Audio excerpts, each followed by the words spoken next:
Halo, assalamualaikum. Hari ini kita akan unbox sebuah smartphone baru dari Poco, namanya C40. Ini seri baru ya, seri C ini, tapi angkanya langsung 40. Seperti ini kemasannya, Poco, garis resmi Poco, kami buatan Indonesia, dan ini tersedia dalam dua varian ya. RAM 3 dengan storage 32 GB, tentu satuannya itu dijual di harga Rp1.499.000. Lebih mahal sekitar Rp250.000. Kamu bisa dapetin yang RAM-nya 4 GB dengan storage 64 GB. Apalagi yang kamu dapatkan, kita akan bahas. Saya juga belum tahu banyak tentang smartphone ini. Ini saya dapat pinjaman, udah nggak segel jadi ya si kemasannya. Oh, baterainya besar, 6000 mAh. Sekarang udah makin ditinggalkan ya, baterai 6000 mAh itu udah banyak yang settle di 5000. Jadi ini sebuah diferensiasi yang menarik nih. Baterainya lebih besar dari yang lain, 6000 mAh. Dengan layar 6,71 dot drop display dan punya Corning Gorilla Glass. Nggak disebutin versi berapa. Kameranya 13 megapiksel, dual kamera with night mode. Yang keduanya kemungkinan depth sih atau makro kali ya. Dengan prosesor octa-core 2 GHz. Nah ini prosesornya baru. Kayaknya saya belum pernah dengar namanya sebelumnya. JLK JR510 kalau nggak salah ya. JLK ya, bukan singkatan dari jelek loh.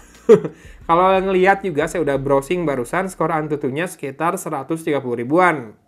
Berarti kurang lebih setara dengan Helio G37 kalau di MediaTek ya. Ini warna power black dan yang kita akan unbox yang RAM 4 GB dengan storage 64 GB. Harusnya sih secara penampakan nggak ada beda ya. Bedanya cuma di dalamannya aja, di besaran memorinya. Ya kebalik, ini orang yang habis unboxnya nih. Emang kayak gini ya? Harusnya ini kan buat kamera bump. Ini di atas handphonenya. Si partisinya di tengah. Kemudian di sini ada SIM tray ejector. Lalu kita lihat, wish, mantap. Handphone 1 jutaan, 1,5 juta, 1,7 juta ya. Walaupun dari Poco slogannya sih paling sejutaan. Dapat stiker, mantap nih, stiker-stiker kayak gini tuh mungkin bisa dibilang gimmick marketing, tapi saya suka kalau beli mikrofon ada stikernya, suka saya pasang tuh di casing laptop saya. Kalau nggak buat di mobil juga bisa lah ya, atau di motor, di helm. Kemudian dapat kartu garansi. Poco pakai ini ya, masih tetap ya Mi Exclusive Center atau Mi Service Center kalau servisnya. Meskipun Poco sendiri sudah jadi brand independen katanya, lepas dari Xiaomi. Walaupun mungkin kantornya masih sama sih. Tapi orang-orangnya mungkin udah lebih dedicated ya. Oke, ini adalah panduan memulai cepat. Dan ada greeting dari Bung Andi. Yes, Bung Andi Poco. Kemudian, ini adalah kabelnya. Nah, saya belum tahu nih, Type-C apa micro. Serius, saya belum tahu. Wih, sudah Type-C. Alhamdulillah ya. Mantap, sudah USB Type-C. Menurut saya penting saat ini. Karena saya males nyediain kabel micro USB di rumah. Walaupun masih ada sih buat ngecas beberapa gadget lain. Tapi kalau smartphone, pengennya sih USB Type-C ya. Buat dibawa-bawa dengan satu kabel aja kalau pakai power bank di luaran. Dan kepala chargernya ini 5 volt 2 ampere 10 watt ya. 6000 mAh 10 watt mungkin lumayan lama. Tapi ya it's okay lah. Bisa ngecas malam-malam sambil tidur. Dan yuk kita keluarin Poco C40 atau C40 warna hitam ini. Kita pinjam ya sebentar ya, lepas dulu stiker ya. Oh, jadi back covernya itu punya tekstur kayak kulit jeruk. Ini nggak akan mudah kotor nih, mantap. Dan juga gripnya bagus ya. Mungkin akan lebih bagus kalau rubberized, tapi kalau rubberized biasanya malah gampang kena minyak. Kalau plastik begini, enggak lah. Di sisi belakang ini ada tombol, bukan tombol deh, fingerprint scanner, bulat. Kamera bumpnya dikasih area kayak dari kaca gitu, lebih besar lagi, biar kelihatan beda. Tapi Poco memang kebanyakan kayak gini desain belakangnya ya, digedein gitu. Si bagian tone yang glossy-nya, kalau back covernya kan matte. Nah yang glossy-nya itu dikasih gede, biar kelihatan besar gitu kameranya. Dan secara desain sih ini oke. Kemudian kameranya ada dua dengan satu buah lingkaran tambahan pemanis. Satu buah lingkaran lagi ada LED flash ya. Kalau ngelihat kameranya sih ini yang utama kayaknya. Dan ini yang kedua depth sepertinya.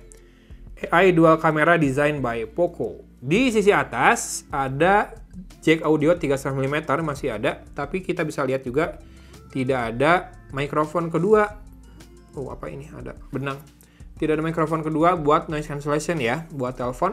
Kemudian di sisi kiri ada tombol power dan volume rocker. Seperti ini penampakannya. Oke, silakan dilihat. Ini masih melengkung ya back covernya ya, masih curvy, jadi masih ergonomis lah. Dia belum ngikutin desain atau tren frame lurus, tapi nggak masalah. Kalau menurut saya frame lurus itu memang cantik, tapi punya kekurangan di masalah ergonomis. Kalau yang melengkung ini lebih enak digenggam, tapi mungkin sebagian orang menganggapnya jadul ya. Padahal mah frame lurus juga pernah dipakai beberapa tahun yang lalu. Sekarang balik lagi pakai frame lurus, ikutan lagi semuanya. Dan saya mengapresiasi brand yang tetap berani nggak pakai frame lurus. Daripada ikut-ikutan doang, mendingan tetap curvy, tetap ergonomis daripada frame lurus tapi plastik. Saya kurang suka kalau frame lurus tapi bukan logam ya. Dan ini SIM tray-nya 2 nano SIM plus 1 slot khusus micro SD. Jadi storage-nya masih bisa ditambahkan dengan micro SD. Saya belum tahu infonya berapa GB maksimal.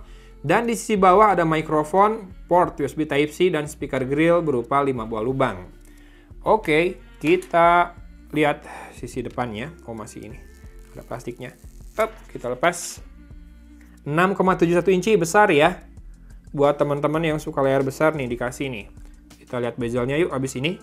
A few moments later. Oke, sudah masuk ke home screen. Layarnya rada aneh ya, rada kurang terang apa gimana sih? Ntar kita tes. Kalau misalkan full brightness, terang banget. Tapi kontrasnya jelek. Kalau ikutin auto brightness tadi sekitar seginian. Atau ganti wallpaper deh. Saya ngerasa rada aneh soalnya dengan warnanya. Oke. Masa nggak ada wallpaper yang lokal? Harus download dari Thames terus. Ya udah, saya coba dengan wallpaper lokalnya ini aja, foto aja deh. Gimana? Udah rada mending lah ya warnanya. Tadi wallpapernya sih yang rada aneh kayaknya. Kalau ini udah lebih enak di mata. Sip, oke kita lanjut. Nah tadi saya lihat dia pakai MIUI 13, tapi apakah sudah Android 12? Kita harus cek di About Phone-nya. MIUI Global 13, Android-nya masih Android 11 juga pemirsa ya. Dengan storage terpakai 19,7 GB dari total 64, berarti free-nya 44,3 ya, kepakainya gede banget, 20 GB dari 64 tuh 1/3, hampir 1/3 loh, 30%-an kepakainya storage-nya. Dan apakah ini sudah ada RAM expansion? Kita harus cek nanti, kita lihat dulu speknya. Oh iya, udah ada RAM expansion-nya atau extended RAM-nya 1 GB. Jadi kepakai 1 GB storage-nya buat RAM ya. CPU-nya octa-core maksimal 2 GHz. Dengan Android Security Update di 1 Juni 2022. Oh iya, saya belum tes ini fingerprint-nya. Tadi saya udah setup fingerprint. Kita tes ya. Oke. Ada animasi fade in. Jadi kerasa lebih lama ya. Jadi kerasa ada delay karena ada animasi fade in juga, membantu membuat kita ngerasa rada lama kebukanya ya. Kemudian kita lihat lagi aplikasi bawaannya. Kalau Poco launcher-nya ada, jadi nggak semuanya ditumpuk di home screen doang. Kita akan hitung bloatware-nya, mulai dari Amazon, Booking.com, Genshin. Ini Genshin Impact apa? Bukan ya? MiHoYo. Genshin Impact mungkin ya.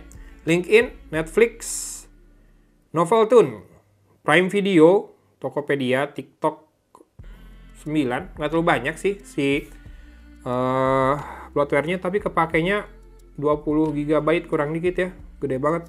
Sekarang kita tes. Kenapa saya ngomongnya belibet sih? Tes kamera, ada Pro Mode, buat white balance bisa, buat fokus manual juga bisa. Shutter speed dari berapa? 1/4000 detik sampai dengan 30 detik, panjang. Dan ISO dari 100 sampai dengan 3200 serta ada exposure compensation juga. Lalu ini filter dan ini metering ya. Tidak ada RAW. Kita lanjut ke video. Kita cek resolusinya, maksimal Full HD 30 fps, sangat wajar karena level prosesor yang dipakai, mungkin juga image sensornya juga segituan aja, Full HD 30 fps ya. Foto, portrait, dan more. Ada night mode, short video, time lapse, dan edit. Jadi tidak ada makro, berarti lensa kedua atau kamera kedua itu depth ya. Oke.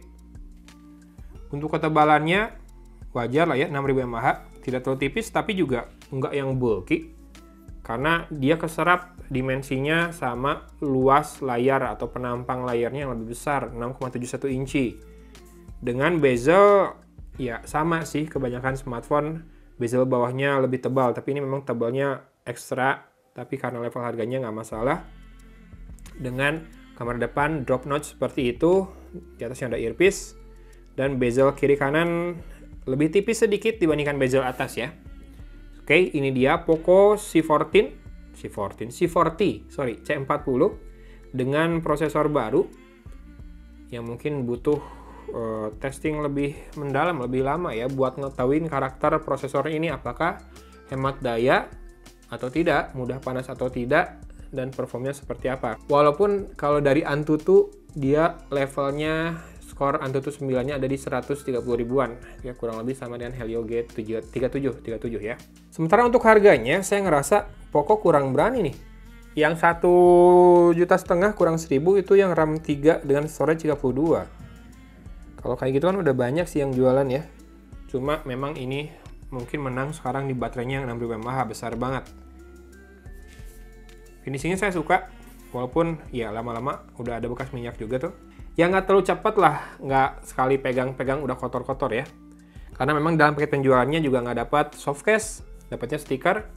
Kalau anti gores juga ini belum ada, jadi kamu nanti bisa spend sedikit dari cashback yang didapat kalau beli ini di marketplace buat beli anti gores sama buat beli casing kali ya.